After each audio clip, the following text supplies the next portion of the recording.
Have you ever seen a leprechaun? Well, I have. My name is Darby O'Gill, and I live in Ireland, where they all live. Well, a leprechaun is like a little man who'd be about up to me knee. Fact is, many's the hour I've spent with the king of the leprechauns himself, King Brian Connors. Leprechauns are pretty valuable, you know, especially if you catch one. He'll give you 3 wishes to let him go.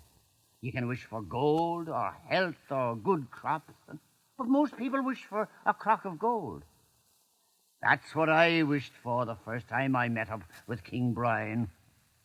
As I was saying, it wasn't just any old leprechaun that you wouldn't say hello twice to, but faith, it was Brian Connors himself, the king of them all, that I had me eye on. They can't escape, you know, as long as you don't look away.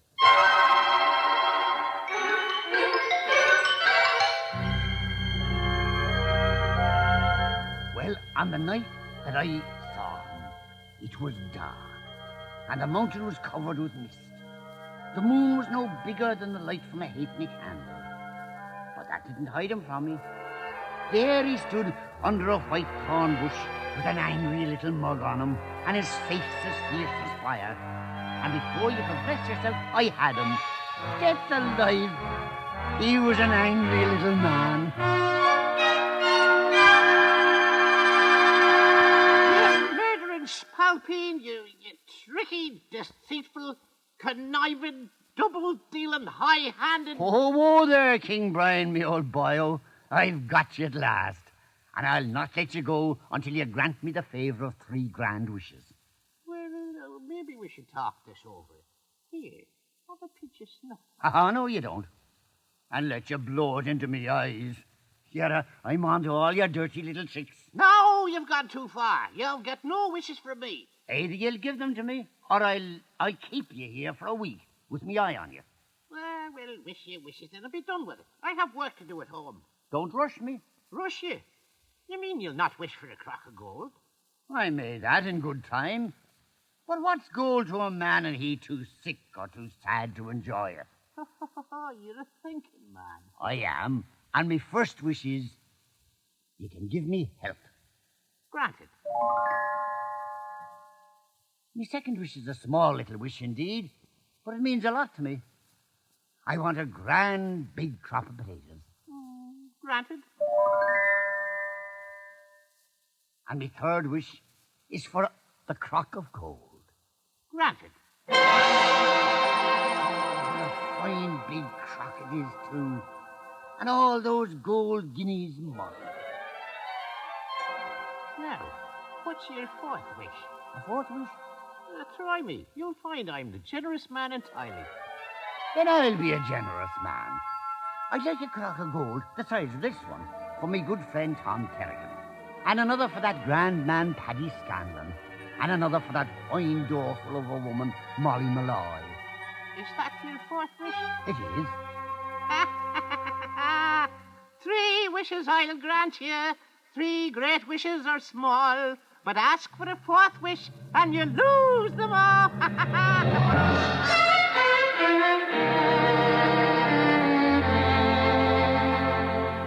Wasn't I the fool of the world to let him trick me into that 4th wish?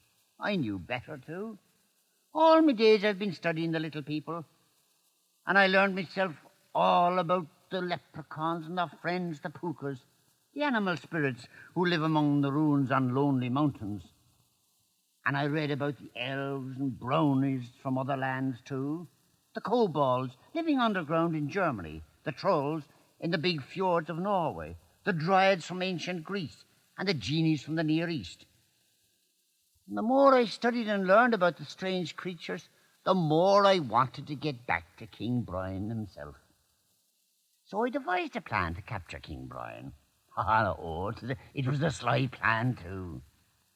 I knew Brian liked to visit Cleopatra, me horse. You see, Cleopatra was a puka, a spirit horse, and Brian, being king of all the little people and spirits, often visited the stable. So I hid myself out and I waited for him. Once I saw him, my plan was to keep him in my sight until morning, for once the cock crows, King Brian loses his magic. So I sat down and waited, and waited, and waited.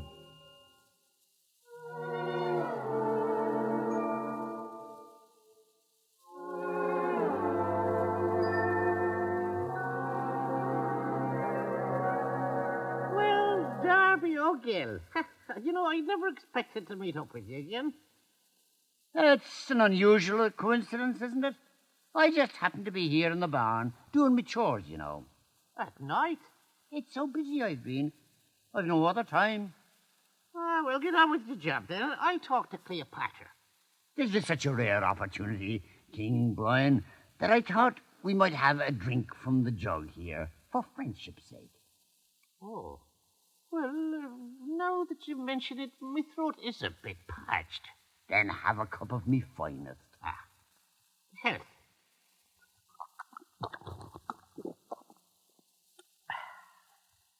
Health to you.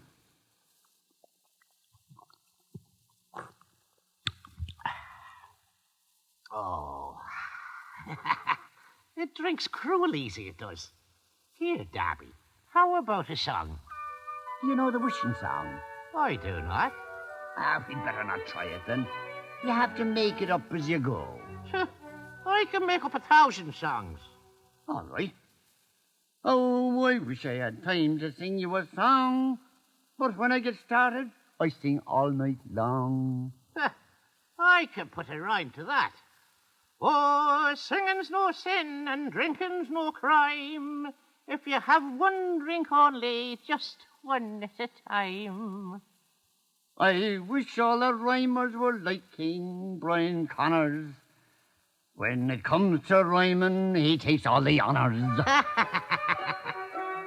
Well, we sang verse after verse, and King Brian drank cup after cup of poteen, but not me.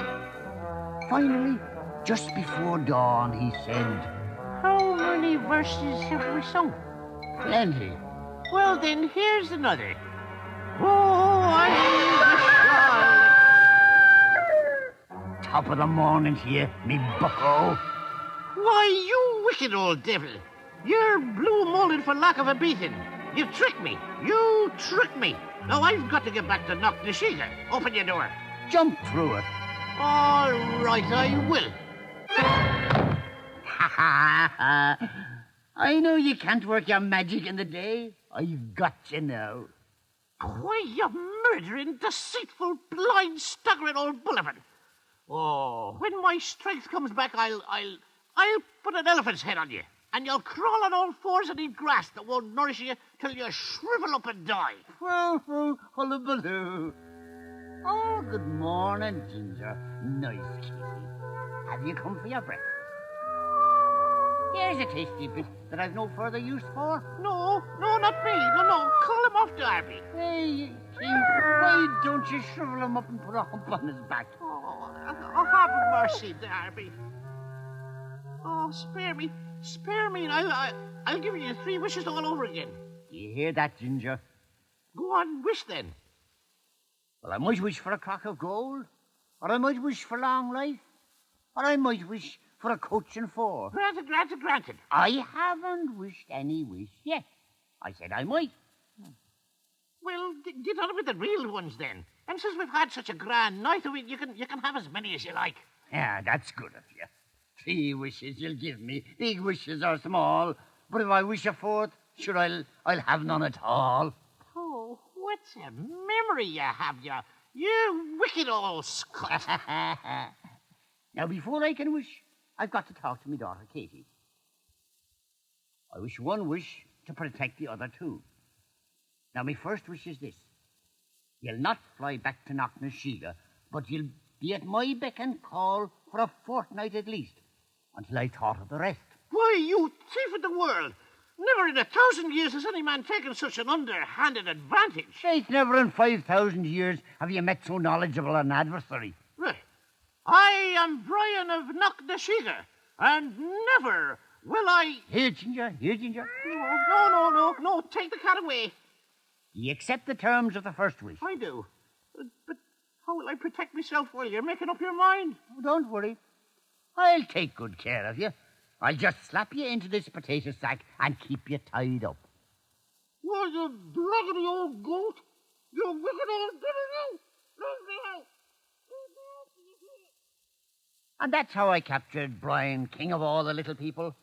I carried him about in a sack wherever I went, even when I went into the fields to cut the turf. About this time, a young man from Dublin came to help me with my work, and he quick took a fancy to my daughter, Katie. Did I tell you about Katie? Maybe not. She is truly the love of my life, a fine breath of a lass, with a smile that would charm the fishes out of the deep and the little birds down from the trees. Well, as I was saying, I was in the fields to cut turf, and I was taking a short nap after lunch, when I was awakened by wonderful singing. Faith, it was Katie and Michael walking hand in hand, and they were singing. Full of fun, no other can match the likes of you. You are my dear, my darling one, my smiling and beguiling one. I love the ground she walks upon, my pretty Irish girl. I love the ground he walks upon, My pretty Irish girl. Should I wish for happiness for me lovely Katie, or good health for Katie and Michael both? I still had 2 wishes left, and I couldn't make up my mind. Should I wish for a big house, for a good crop? Finally, I decided to get help, and I took King Brian, still in the potato sack, to the Rathcullen Arms, a friendly public house where my closest friends often gathered at the end of the day.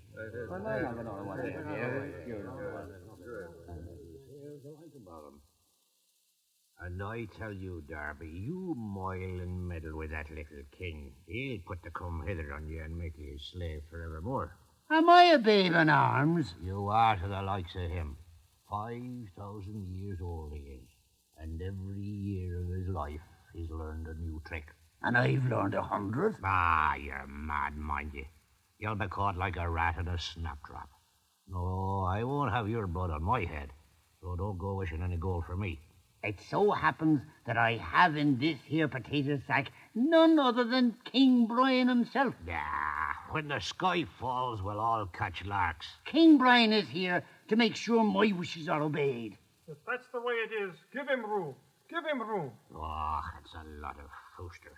Fact is, I don't think I'll wish for gold. I mind when I was a young lad, knee-high to a sod of turf, me grandfather Tig, God bless him, told me there was only one man in the town that was happy altogether. The village idiot. Darby! Darby! Did your Majesty address me? What's all this speech-making? You're standing for Parliament. Can I get you a drink, sir? You can make a wish. Now get on with it. I know what I'd wish for, Darby. I'd wish for a grand big house on a hill, as big as the castle at Cong. How would you take care of it? Oh, I'd have the servants, too. Well, you didn't wish for them, nor the money to keep it up.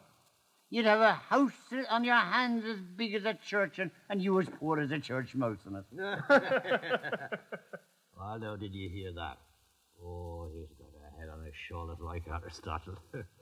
Where is the king, Darby? I don't hear anything.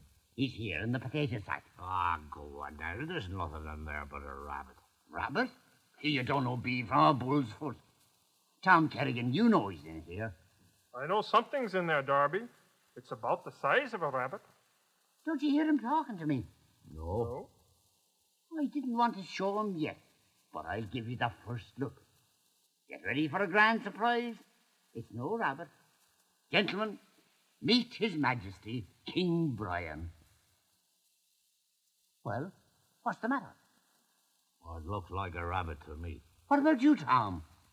I saw a rabbit, Darby. But how could you? He's there. And a grand sight he is, with his little gold crown and his red beard and his 2 eyes leaping from his head like flames. Oh, I wish you could see him. Granted. That's your second wish. Why, you tricky, deceitful, conniving, double-dealing high... Wirra. That's what comes of a man. Not yet 70 matching it with, for instance, intellectual gladiator, 5,000 years old. I still have me third wish. And maybe me second wish is not all wasted. Now go ahead and make yourself visible to 'em. There, Tom and Paddy. You see 'em now? No. No, Darby. I am visible to him. You wish that they could see me, and see me they do. They see me as the rabbit.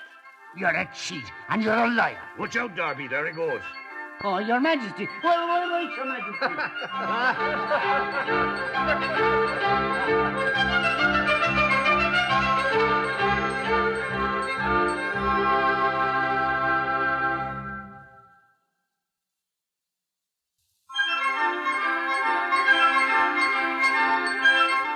When I wasn't looking, he jumped out of the sack and ran away. I ran after him, but he leaped behind a bush. I stumbled and fell on the sod. And all the time Paddy kept yelling, "Catch the rabbit, Darby."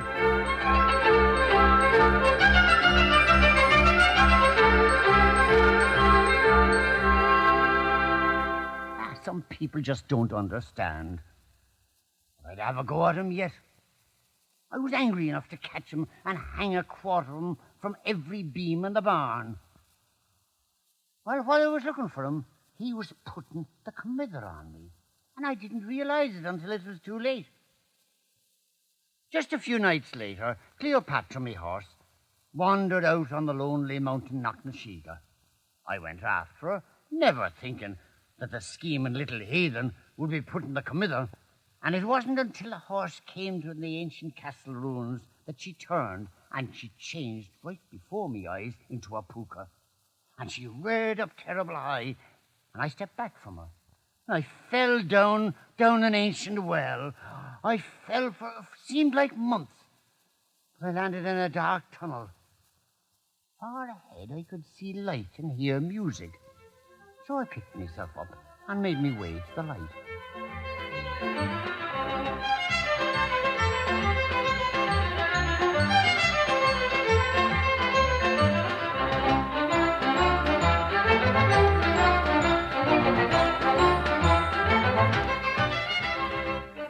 There before me was a wondrous throne room. Thunder and fire, talk about music and dancing. I'd never seen so many little people singing and carrying on. Kelpies and nixies, pixies and sprites, Oreads from the hills, and of course all the leprechauns, dancing and riding their white steeds. And the room itself was a wonder. Rotten with gold it was. Gold-crusted ceiling and huge chests of jewels on the floor. And there, sitting on a wondrous throne, was King Brian himself. Well, Darby O'Gill. You know, as pleased and delighted I am to see you again. Thank you, sir. You've a grand place here. Well, it does well enough. Sit you down. Sit? On where? On that big chest. Go on, drop the lid, man, and sit down. It's only an old chest full of jewels. Oh, look at them. Diamonds and sapphires and rings and brooches.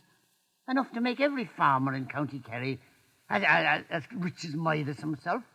Well, we took it from the Spanish ships when the Armada was wrecked on the coast. Is that so? Aye. And the ship's gun, too. Oh, it's a fine piece. And the throne? By all the goats in Kerry. Now, do you think that I'd sit up on a Spanish throne? Why, it belonged to Fergus MacLeod, the ancient High King of all Ireland. Oh. And there's the gold cup of Cormac. And here's the sword of Brian Boru, who drove out the Danes. And over beyond there, you'll see the harp. Don't tell me. The harp that once through Tara's halls the soul of music shed. Aye, I declare to me soul. When I tell this in the pub, they won't believe a word of it. Well, you can't do that, Darby. Once you're here, there's no going back. But I've got to get back to Katie. Don't you fret about Katie. She'll give you a grand wake, and then she'll forget you. Now, what do you say about Katie? Oh, calm yourself now.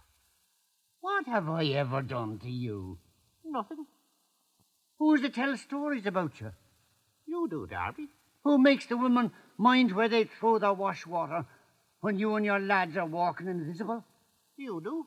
And makes the men tip their hats to you, respectful to every furl of dust? You. You've done grand, Darby. So you put the comither on me. That's how you pay me back. You ungrateful, gilliggering little franny. Your heart's as cold as a wet crisp. Now you listen to me. I heard what they're saying about you down at the pub. I was there, you know. 'Twas you made me the laughing stock. You've been a rabbit. And do you think it was easy? Well, it was for your own good, Darby. You know, afterwards I got to thinking. Now, Darby's a fine adversary and a knowledgeable man. And 'twould be grand, it would, to have him here under the mountain. So I sent for you. And if you're the fine, decent man I think you are, you'd show a little gratitude. Oh, I'm grateful. Well, you can say goodbye to the tears and the troubles of the world outside. For there's nothing but fun and diversion here. Listen.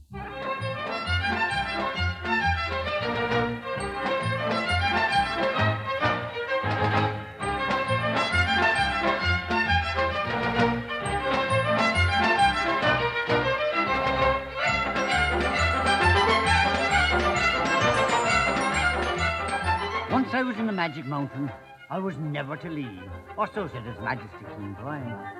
Of course, I could use my third wish to escape, but I didn't want to do that. So I got a wicked little plan in me head of how I could get out of the mountain. I remember what my grandfather Teig told me. He says there was 3 things the little people were mad after: dancing, whiskey, and hunting. So I says to King Brian, says I, fetch me a fiddle, and I'll play you a tune. I have a fine harp here. No, I'm no great hand with a harp. But give me me old fiddle, and I can play a tune worth going a mile of ground to hear. Grand, grand. Now, if you'll just be showing me the way out, I'll run home and get it. Now, none of your tricks, Darby. I said you were here to stay. Now, here's a Stradivarius. It was presented to me by the Emperor of the Italian Fairies in 1700. I'd rather have me own. Well, you can just make do with this one. Now, go on, man, try it.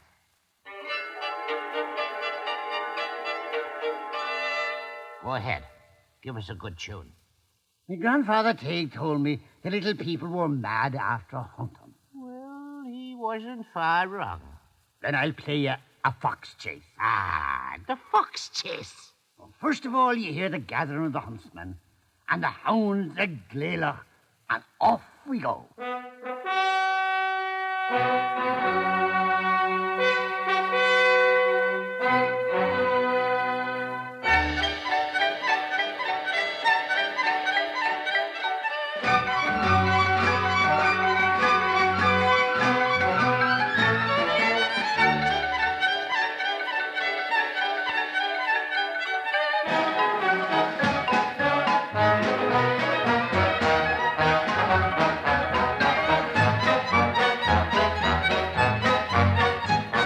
Was working. I knew if I could get the little people off on a fox chase, I'd get out of the mountain. While I was playing the fiddle, they were riding the fine white horses around and around. They were dancing and jumping off the cannon, and the horsemen were swirling about my feet as they jumped. Faster and faster they rode, and faster they danced, until suddenly the entire side of the mountain opened up, and they went riding out into the moonlight. Tally-ho, they cried, tally-ho. And soon they rode out of the mountain and left me alone in the cave. Quickly I put down the fiddle and began stuffing gold coins and jewels into a sack. Using my hands, I scooped up almost all the guineas. Then I started towards the opening in the mountain. I could hear the little people chasing the fox. Far away they were. I dragged the sack towards the opening in the mountain. I was almost there when...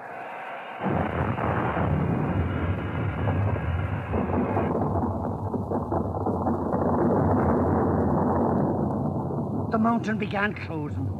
I hurried, but the sack broke open. And as I went back to pick up the coins, the mountain closed nearly shut. I dropped the coins and rushed to the wall, but it closed tight. I clawed at the stone and pushed and shoved. A terrible fear came over me. Fear enough to turn a man to frog's jelly. Then I called, Brian, let me out. This is my third wish.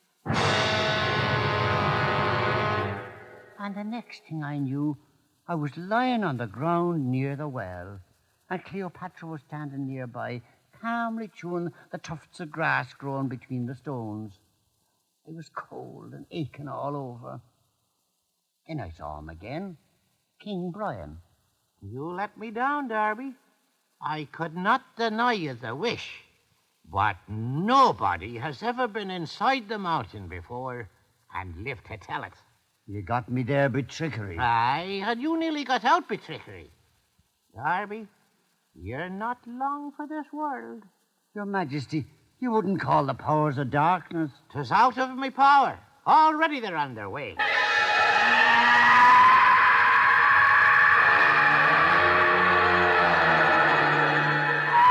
Listen, 'tis the scream of the banshee. Aye, she cries when someone is to die. See ahead. Here she comes, her white robes flowing.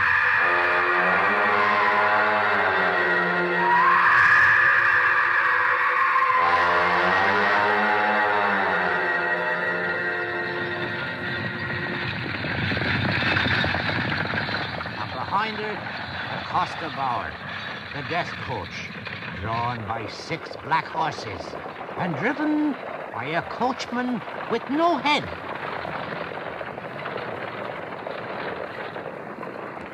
Darby O'Gill, enter my coach, Darby. Can I say goodbye to Katie? There's no time, Darby. No more time. Yes, sir, I'm coming. You can begin now, Mr. Coachman. I'm ready.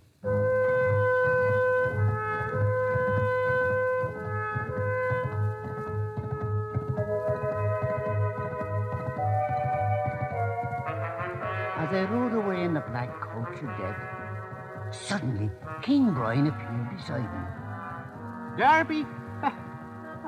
Faith, I was going to leave you, but then I says to myself, Brian, says I, you should be at his side, dead or alive or horseback.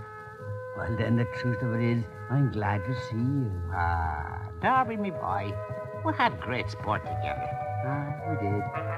You've been a grand adversary, and it's sorry I am to see you come to this. In the end, we all have to go. That we do. But I wish I could go with you, all the way. I wish you could, too. And you, a knowledgeable man, you've done it again. You've wished your 4th wish. 3 wishes I'll grant you. Great wishes are small. But ask for a 4th wish, and you lose them all. Goodbye, Darby, my friend. Goodbye.